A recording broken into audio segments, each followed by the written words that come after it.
Los bronceadores, los atractivos sexuales de los insectos, las drogas ilegales, la clorofila y su continuo milagro de creación de alimentos. Todas las moléculas tienen sus propias disposiciones únicas. Son muy pequeñas para que las podamos ver directamente.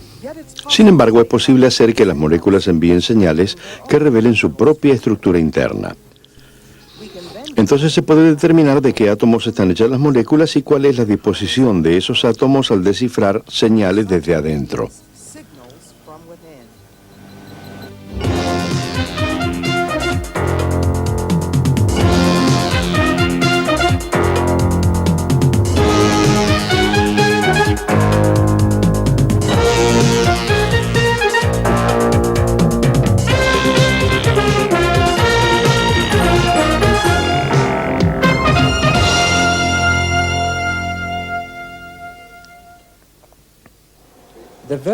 La primera pregunta que se formula un químico es, ¿qué es esto?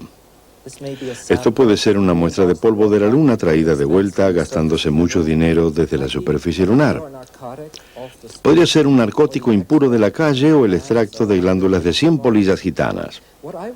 Lo que quiero saber es qué son los átomos en estas sustancias, cómo están conectados y cuál es la forma de la molécula que resulta.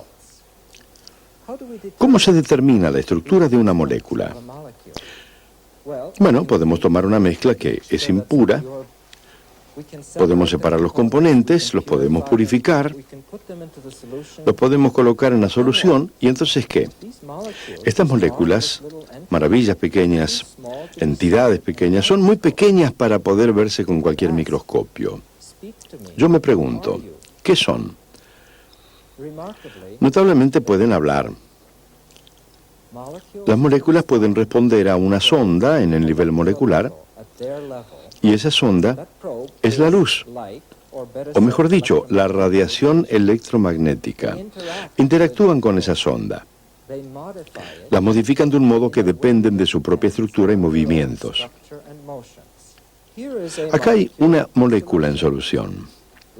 Apaguemos las luces y encendamos el láser, y lo que observaremos es luz de un cierto color que sale del láser a la muestra, después de pasar a través de ella, de un color distinto.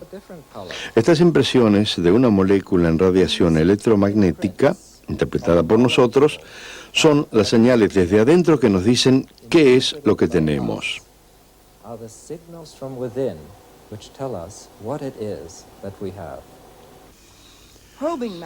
La materia de sondeo con radiación electromagnética es la base de la técnica analítica conocida como espectroscopia. Todas las sustancias pueden examinarse estroboscópicamente y se pueden utilizar muchas formas diferentes de radiación para analizarlas. El principio fundamental que subraya la espectroscopia es la interacción de radiación con las sustancias que se está analizando. Con el fin de comprender la interacción hay que saber algo acerca de la radiación electromagnética. Esta interactúa con la materia que nos rodea. La luz visible interactúa con la clorofila para proporcionar la energía necesaria para fotosíntesis. La radiación que no podemos ver, la ultravioleta, broncea o quema la piel. La radiación infrarroja deja que las esferas de visión nocturnas vean los objetos que de otro modo serían invisibles. Las ondas de radio interactúan con circuitos de sintonización para producir sonido, y las microondas cocinan la comida. La radiación electromagnética crea un espectro que varía entre frecuencias altas y bajas. Cuanto más alta la frecuencia, más energía despide la radiación. El espectro de la luz invisible varía entre violeta, con la frecuencia más alta, y roja, con el más bajo. Por lo tanto, la violeta acumula más energía que la roja, pero la luz invisible crea solo una parte angosta del espectro electromagnético completo. Los rayos gamma tienen la frecuencia más alta, por lo tanto tienen mayor energía. La radiación de rayos X es la que sigue, después la ultravioleta, la luz invisible, infrarroja, microonda y la radio. ¿Cómo interactúan estas formas de energía con la materia? Una interacción muy conocida es la radiación ultravioleta que afecta a la piel. La radiación ultravioleta puede causar quemaduras de sol y cáncer de piel. Por eso desarrollamos una molécula que absorbe la radiación, denominada melanina, para proteger la piel. Esta, expuesta a los rayos ultravioletas, produce más melanina, por eso broncea. La melanina no es la única molécula que absorbe radiación ultravioleta. Los químicos han desarrollado moléculas artificiales para usar en forma de bronceador. Schering-Plough Corporation fabrica Coppertone y continuamente están tratando de diseñar moléculas más eficaces para absorber la radiación ultravioleta. Es un área de investigación fascinante. Lo que se realiza con pantallas solares es quitar la radiación que produce quemaduras de sol, envejecimiento de la piel y cáncer de piel. Y lo hacemos con sustancias químicas específicas en estos productos. El Dr. Robert Say, fotobiólogo de Schering-Plough. Seleccionamos moléculas que poseen estructura electrónica capaces de absorber la radiación que establecerán en la superficie de la piel y básicamente van a protegernos al absorber la radiación que llega antes que pueda penetrar en la piel. Plough prueba sus productos en gran medida para comprobar cuánto tiempo permanecen en el agua y que también absorben los rayos ultravioletas. El modo más preciso para medir la absorción ultravioleta es con un espectroscopio. Una cantidad cuidadosa de pantalla solar primero se mancha sobre un bloque rectangular hecho de proteína. La proteína químicamente estimula la piel humana y la capita representa una aplicación típica de pantalla solar sobre la misma. Luego se coloca la sustancia en un espectroscopio. El dispositivo emite radiación ultravioleta a través de la capa de pantalla solar y mide la cantidad de la misma que absorbieron las moléculas.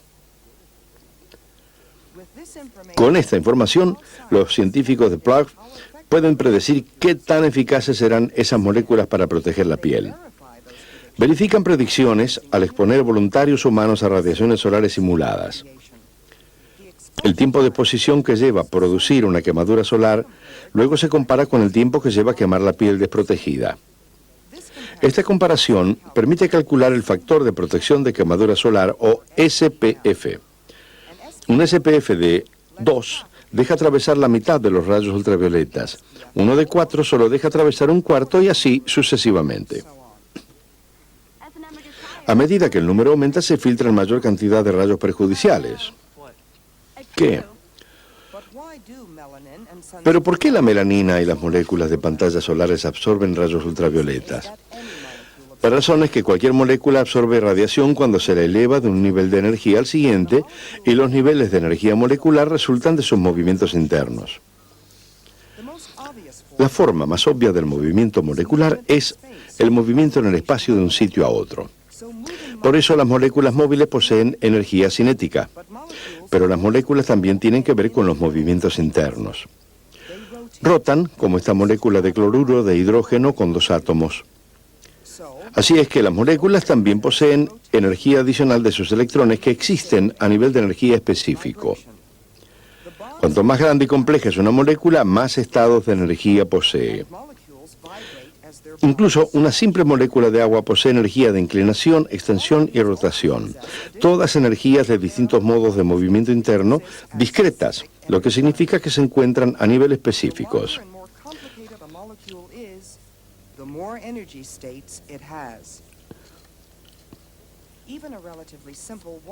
Cada molécula tiene solo juegos específicos de estado de energía: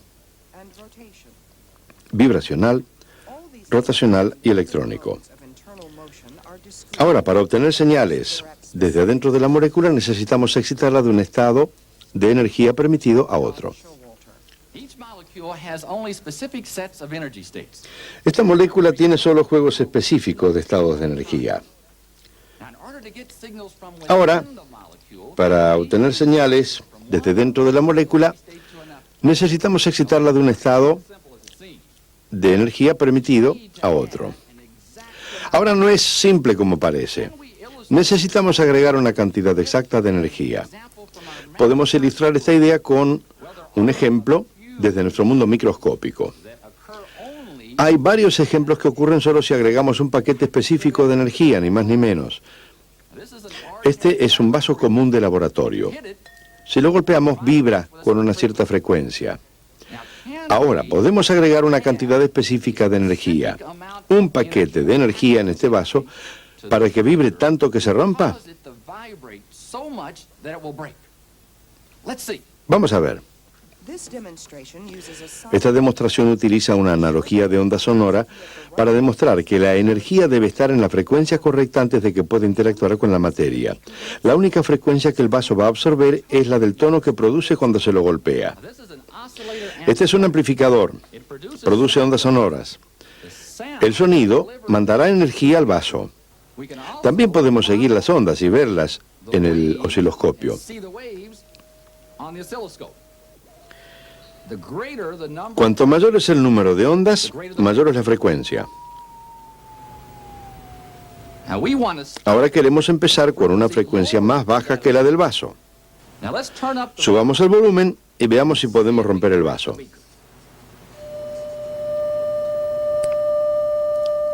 Ahora los picos son más altos, pero su número es aún el mismo. Eso significa que la frecuencia no cambió, solo subió mucho. Esta frecuencia especial es demasiado baja como para romper el vaso. Probemos una frecuencia más alta que la del vaso.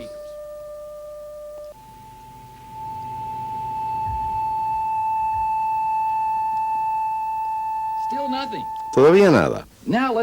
Probemos la frecuencia correcta, la frecuencia que coincide con la del vaso, y vamos a subir el volumen al máximo para ver qué sucede.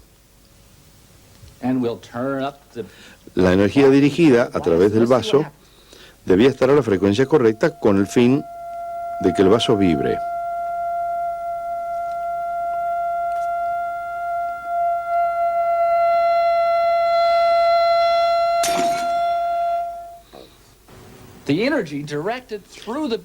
Y así, teniendo la frecuencia del vaso con la suficiente vibración, es como finalmente lograr que se rompa.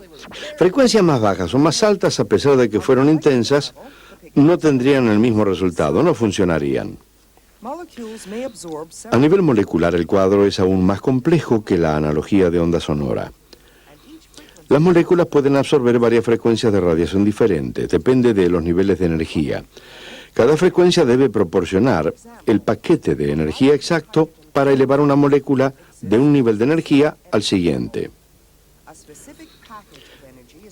Por ejemplo, una molécula de cloruro de hidrógeno vibrante existe a un nivel de energía específico. El paquete específico de energía es necesario para hacerlo vibrar al nivel de energía más alto próximo.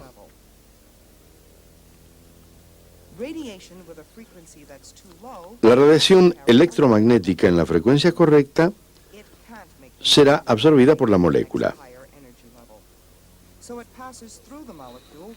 Conduce solo el paquete de energía necesario para hacer vibrar la molécula al nivel de energía más alto próximo. La radiación con una frecuencia demasiado baja no conduce un paquete de energía suficientemente grande, de modo que atraviesa la molécula sin ser absorbida. Don Showalter. Acá hay un espectroscopio simple que funciona en la región de luz visible. Posee una fuente lumínica, dos lentes enfocadores, una hendidura para afinar el rayo de luz, un piso para colocar la muestra y un prisma. El prisma va a descomponer la luz en los colores del espectro y lo va a proyectar en la pantalla. Primero, observemos cómo se ve el espectro sin una muestra. Voy a apagar la luz de la habitación para encender el espectroscopio. Los colores que vemos son los que conocemos: violeta, azul, verde, amarillo, naranja y rojo. Ahora, ¿qué sucedería si colocáramos una muestra ahí?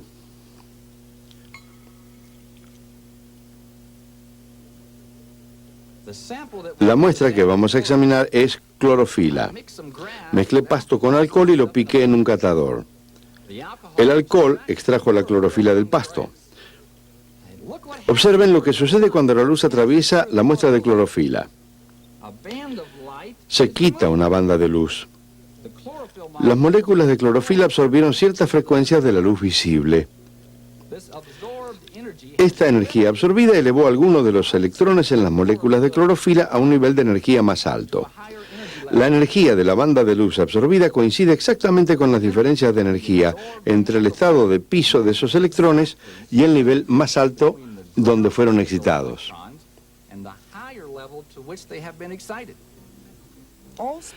Todos los instrumentos espectroscópicos poseen los mismos elementos básicos: una fuente de radiación electromagnética, un contenedor para la muestra y un detector analizador. El tipo de radiación que se usa depende de la información que queramos obtener. La muestra, ya sea sólida, líquida o gaseosa, modifica la radiación que la atraviesa, y la energía que emerge de la muestra se analiza y registra. Se realiza un gráfico que muestra las frecuencias que se transmitieron y las frecuencias que se absorbieron. El gráfico sirve como huella digital de la sustancia que se analiza. El análisis de droga es un área donde las huellas digitales del espectroscopio resultan muy prácticas. Las distintas drogas ilegales en circulación requieren de un análisis sensible y preciso para identificarlas. Por eso la espectroscopia se convirtió en un arma importante del arsenal de la Administración de Ejecución de Drogas. DEA chemists use infrared spectroscopy along with other techniques to analyze drug samples. The first step is to separate. Los químicos de la DEA usan espectroscopia infrarroja junto con otras técnicas para analizar muestras. El primer paso es separar la droga del agente cortante, y esta droga purificada se prensa en un disco o gránulo.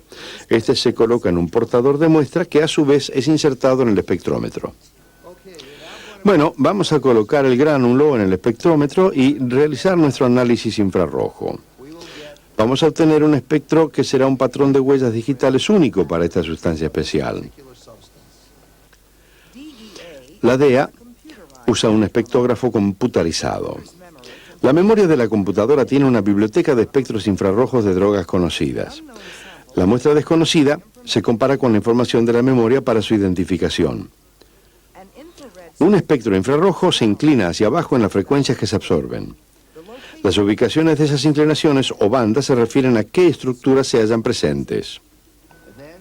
Y luego nos dirigimos al botón de búsqueda y vamos a buscar nuestra biblioteca para ver si encontramos algo que coincida con este espectro. La búsqueda indica que nuestro compuesto se parece mucho al hidrocloruro de cocaína. Ahora me gustaría mostrar la diferencia entre el hidrocarburo, que es la forma soluble en agua, y la base de cocaína, que también se conoce como crack.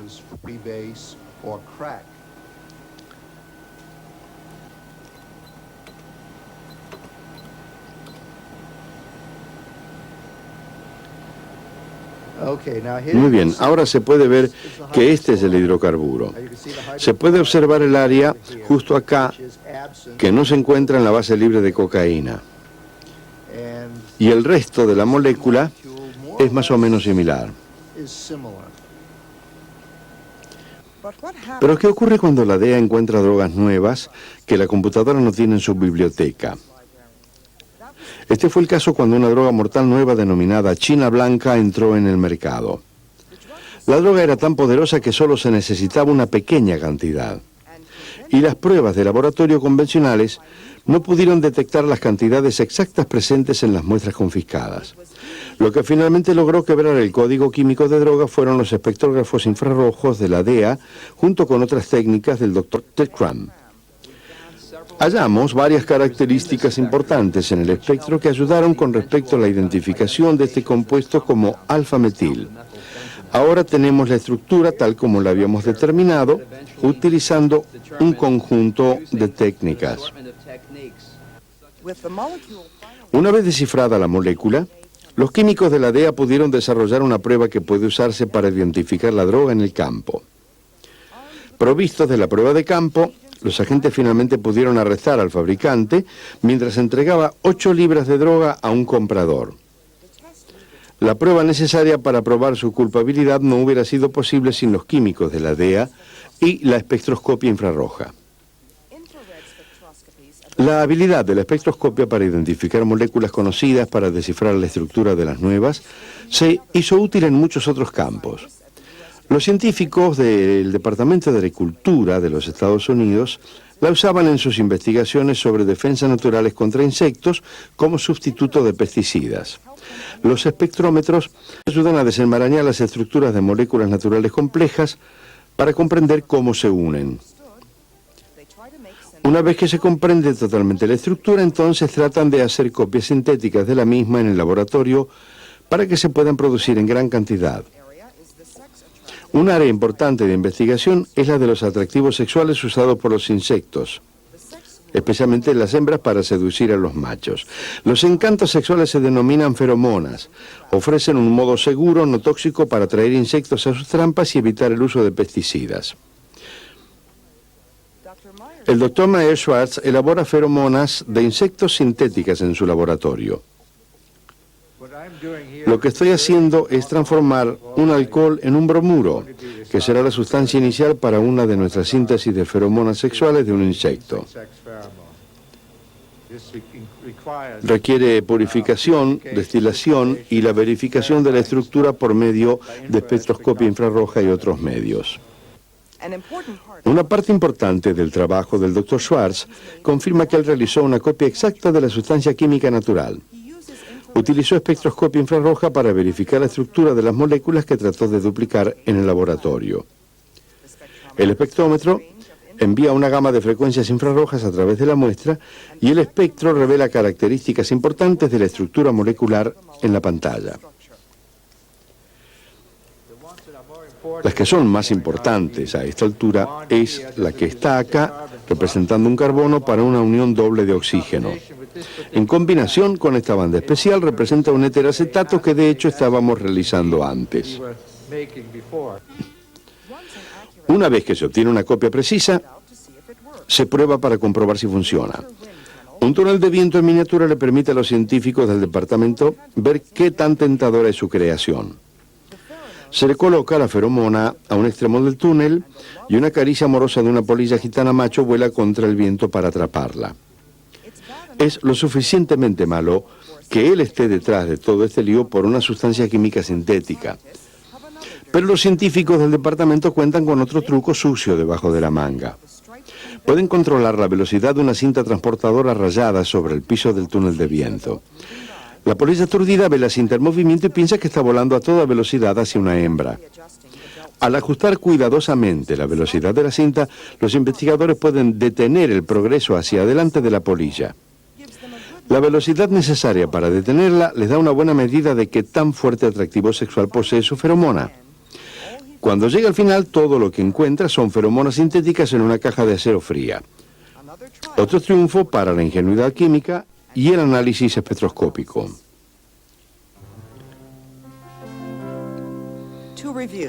Para repasar, la radiación electromagnética interactúa con la materia.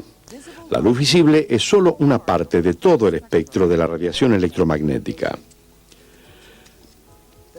El espectro completo varía entre rayos gamma a rayos X, ultravioletas,